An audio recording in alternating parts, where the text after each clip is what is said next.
जी नहमदहु व नसल्ली अला रसूलिल करीम अम्मा बाद फ़अऊज़ु बिल्लाहि मिनश शैतानिर रजीम बिस्मिल्लाहिर रहमानिर रहीम। दोस्तों, बुजुर्गों, बच्चों, अबू अब्दुल्ला हाज़िर खिदमत है। उम्मीद है इंशाअल्लाह रमज़ान का ये जो पहला अशरा है अच्छा गुजर रहा होगा, सब खैर खैरियत से होंगे। मैं दुआओं में भी याद रखता हूँ तमाम मुस्लिम उम्मा को अल्लाह तंदुरुस्ती अता करे, और जो रोज़ा रखने की नीयत करते हैं अल्लाह उनको तंदुरुस्ती अता करे, अल्लाह उनको शफा अता फरमाए और कदम ब कदम अल्लाह उनकी हिफाजत फरमाए। आज का छोटा सा सेशन मैं कोशिश कर रहा हूँ कि डेली जो आम रूटीन के प्रॉब्लम है मैं उन पर थोड़ी सी ब्रीफिंग दे दिया करूँ। आज का जो सेशन है वो ये है कि आप खाना खाते हैं, शाम को अफ्तारी करते हैं तो पेट टाइट हो जाता है, खाना खाने की गुंजाइश नहीं रहती।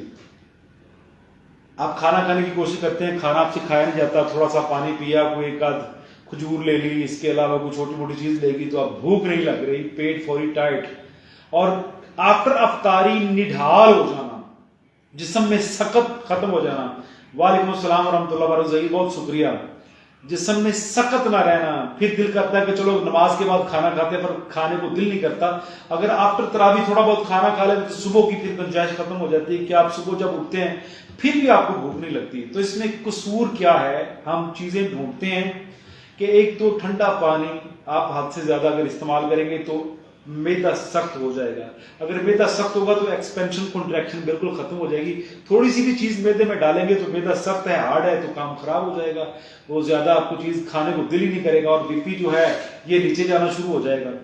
घबराहट, सुबह उठेंगे भूख बिल्कुल कोई नहीं। बहुत शुक्रिया सर, अल्लाह आपको भी खुश रखे खान साहब, बहुत शुक्रिया। सुबह जब उठेंगे तो दिल नहीं चाहेगा, सुबह आप वजू कर लेंगे, नहा लेंगे या वैसे मतलब खाना आपने शुरू कर दिया। सहरी की बात करना, ना सहरी पे आपको भूख लगती है ना आपको अफ्तारी पे भूख लगती है। क्या है कि आप ठंडे मशरूबात, पकौड़े, समोसे, ये जब चीजें यूज करते हैं तो इनसे हमारा मैदा, वालेकुम सलाम मंजूर भाई, हमारा मैदा दुरुस्त नहीं रहता। और जब मैदा ठंडा हो जाए तो उसकी दलालत यह है कि यहाँ पे आपको खाना खड़ा हुआ नजर आएगा कि खाना मैं खाता हूं यहाँ खड़ा है। पानी पीते हैं, पेट पानी से ही आपका टाइट हो जाएगा, भरा जाएगा, फिर सुबह भी आपको भूख नहीं लगेगी और अफ्तारी किस तरह और सहरी किस तरह, ये काम खराब हो जाएगा। मंजूर साहब वालेकुम अस्सलाम रहमतुल्लाहि व बरकातहू।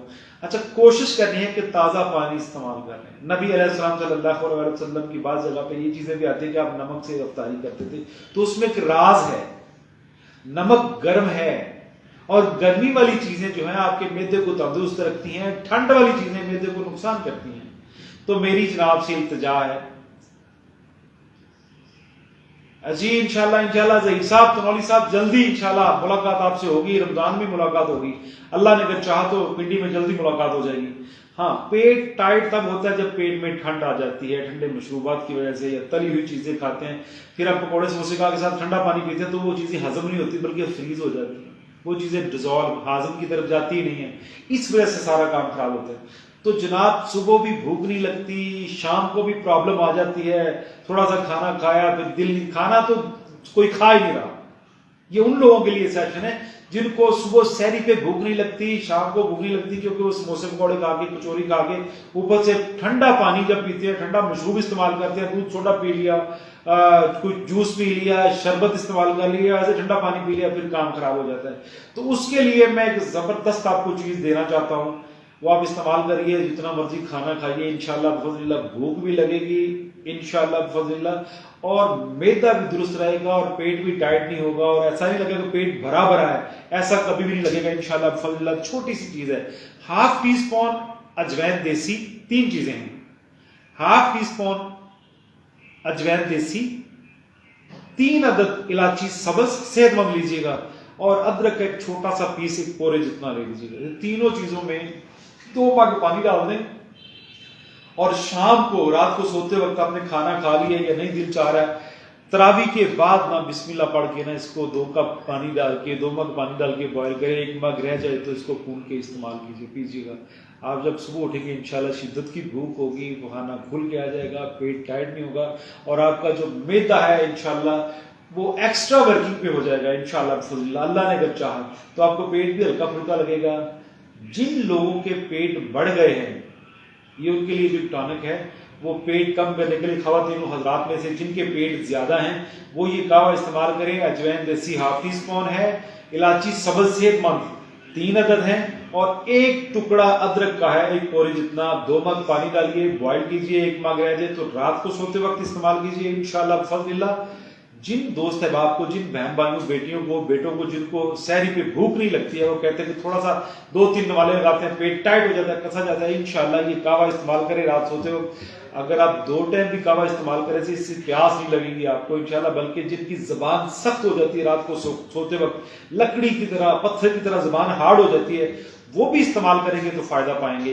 अगर स्टमक की कोई भी तकलीफ है, या कह लें कि पित्ते की अगर तकलीफ हो जाती है, तो कहते हैं इसमें पथरी है, यही कावा इस्तेमाल करें। जिनका बुखार नहीं जाता, हड्डियों में दर्द होती है, टाइफाइड है, यही कावा इस्तेमाल करें। यानी हर्बल का ये फायदा है कि एक फार्मूला आता है, 100 मर्जों पे काम करता है। बिस्मिल्लाह पढ़ के ये कावा अगर अपनी रूटीन बना लेंगे तो मैं बावसूद जरिए से कहता हूँ चमक दमक आ जाएगी। चमक दमक तब आती जब आपका स्टमक ठीक हो, आपका लीवर ठीक हो। और ये चमक दमक ठीक करने के लिए, लीवर को ठीक करने के लिए मेरी आजमौदा चीजें हैं, आजमाई हुई चीजें हैं, इनको इस्तेमाल कीजिए। जगीर वालेकुम अस्सलाम रहमतुल्लाह बरकत नियामत। इंशाल्लाह मुलाकात होगी। ये छोटी सी कावज थी, ये कावा फिर रिमाइंड कराता हूँ। अजवैन है, हाफ टी स्पून से 1 टीस्पून तक ले सकते हैं। इलायची 3 अदद लीजिए, अदरक का 1 टुकड़ा लीजिए, 2 मग पानी इसमें डालिए, बॉईल कीजिए, 1 मग रह जाए, इसको इस्तेमाल कीजिए, फायदा होगा। मेरे लिए भी दुआ कीजिए और इसको शेयर भी कीजिए ताकि तमाम दोस्त अब आपका फायदा हो जाए। वमा अलैना इल्लल बलाग।